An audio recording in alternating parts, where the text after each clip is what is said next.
Guten Tag alle, Herr Wallis hier.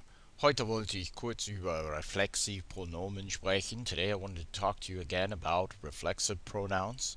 But before we go into that, let's review all of the pronouns to make sure we know where they fit. So here I have a chart. I'm going to start with the nominative or subject pronouns. Ich, du, sie, es, oder sie, and then wir, ihr, you formal is sie, and they is sie.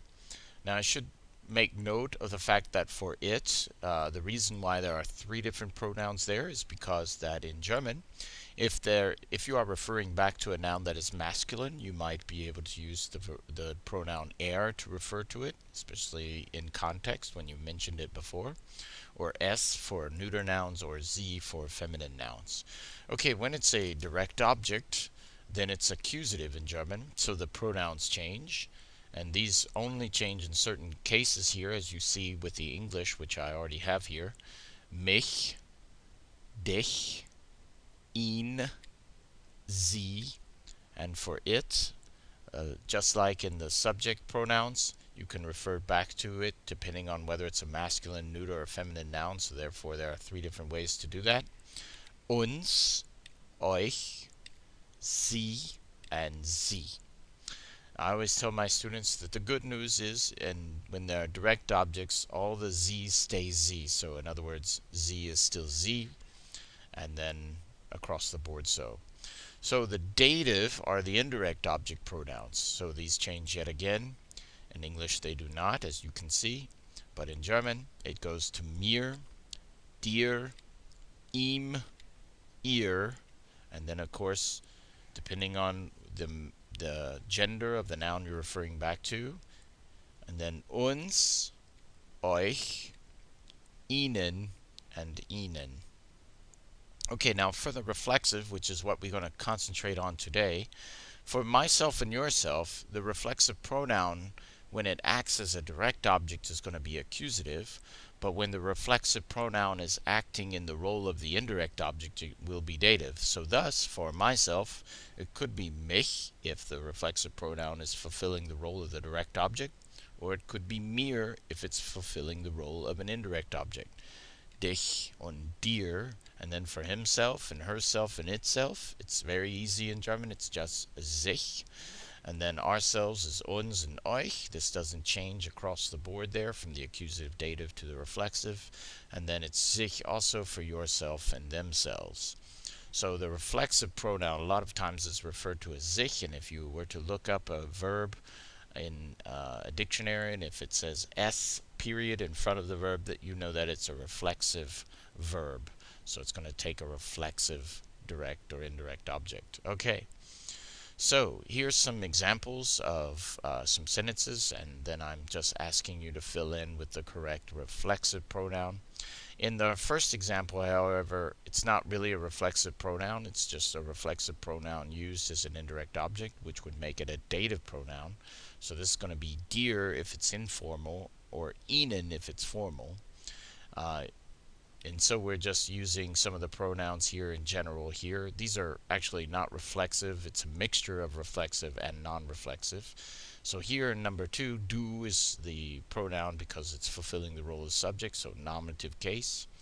Here in number 3, I have hurt myself. Ich habe mich verletzt. Here we are using a reflexive pronoun as a direct object, so it's mich, not mir. In number 4, it's not a reflexive pronoun, but rather a pronoun used as an indirect object, making it a dative pronoun in German. So du wirst ihnen mein Haus zeigen. Liebt sie, that's a direct object pronoun. Magst du ihn, direct object pronoun.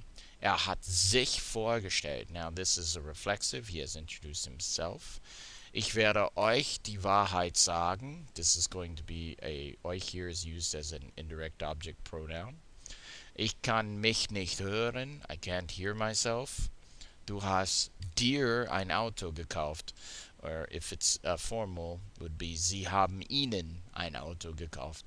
So here, the dir, or yourself, is fulfilling the role of the indirect object. That's why it's dir and not dich, even though it's they're both reflexive objects, reflexive pronouns rather. Muss ihr einen Kuss geben und wo wirst du gehen? Here it's used as the nominative. Where will you go?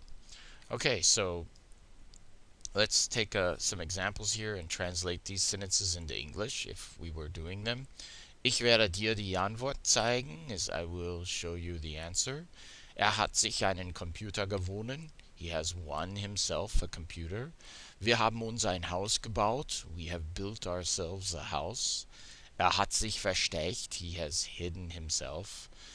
Du kannst dir das Buch kaufen. You can buy yourself the book, actually, not a book, but the book. Ich werde ihn nicht sehen. I will not see him. Okay, so now let's go from English to German here. Hat sich das Alphabet gelehrt. He has taught himself the alphabet. Ich habe mir einen Hut gekauft. I bought myself a hat, but here myself is fulfilling the role of the indirect object. So we use the indirect object form of the reflexive pronoun, mir. Hast du dich verletzt? Have you hurt yourself? Hat sich ein Glas Wein bestellt. He has ordered himself a glass of wine. Okay, there are also some reflexive verbs, and just so you're familiar with them, here's an example of some of them. He can amuse himself for hours. Kann sich stundenlang amüsieren. I've gotten used to the German language. Ich habe mich an die deutsche Sprache gewöhnt. I have to decide for myself. Ich muss mich selbst entscheiden. I can't remember that. Ich kann mich nicht daran erinnern, oder ich kann das nicht erinnern. I have to change clothes. Ich muss mich umziehen. And I'm afraid of spiders. Ich fürchte mich vor Spinnen. Okay, I'm looking forward to the weekend. It's going to be freue auf. So, ich freue mich auf das Wochenende. I'm happy for you. Ich freue mich für dich. May I introduce myself? Darf ich mich vorstellen? It is about the money. Es handelt sich das Geld. He has to behave himself. Muss sich benehmen. And have you hurt yourself? Hast du dir wehgetan? You have sich verletzen, but you also have wehtun. And when you use wehtun, you're going to use the dative. So, hast du dir wehgetan? Okay, das war's dann für heute. Vielen Dank für das Zuschauen. Tschüss.